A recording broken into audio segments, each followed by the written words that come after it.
Talks continue between Iran and the P5+1 group on Tehran's nuclear energy program. The two sides are working to write down the details of a final pact before the June 30 deadline.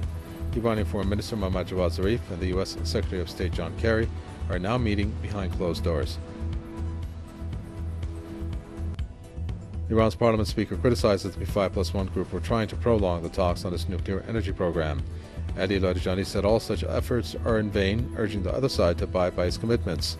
He added that Tehran's nuclear activities would continue faster if the talks fail. Afghan officials say that at least 5 Taliban militants have been killed in a U.S. drone attack in the east. The Taliban commander was among those killed in the Wanat-Waigal district of Nuristan province.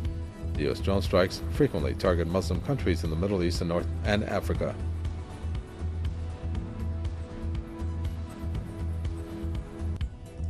Palestine Liberation Organization holds fresh talks with Hamas and the Islamic Jihad movements on a Palestinian national unity government. The PLO says that Palestinian President Mahmoud Abbas will determine the head of the new government. It says that Hamas has conditionally accepted to join the new government.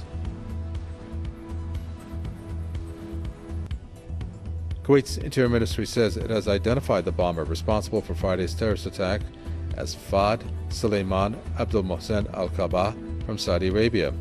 At least 27 people lost their lives in the attack on a Shia mosque in Kuwait City. A mass funeral was held for the victims on Saturday. President of the European Council, Donald Tusk, calls on EU leaders to prevent Greece from exiting the Eurozone. Eurozone finance ministers have refused to extend bailout loans beyond Tuesday. Greece has been locked in negotiations over a deal with its international creditors.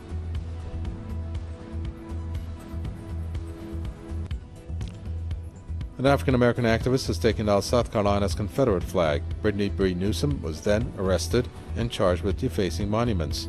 Calls have been growing for the removal of the flag since 9 people were killed in a racist attack in Charleston on June 17.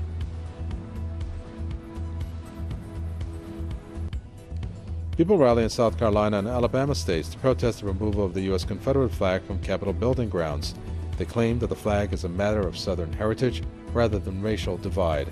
The rallies came after some state officials called for the removal of the flag.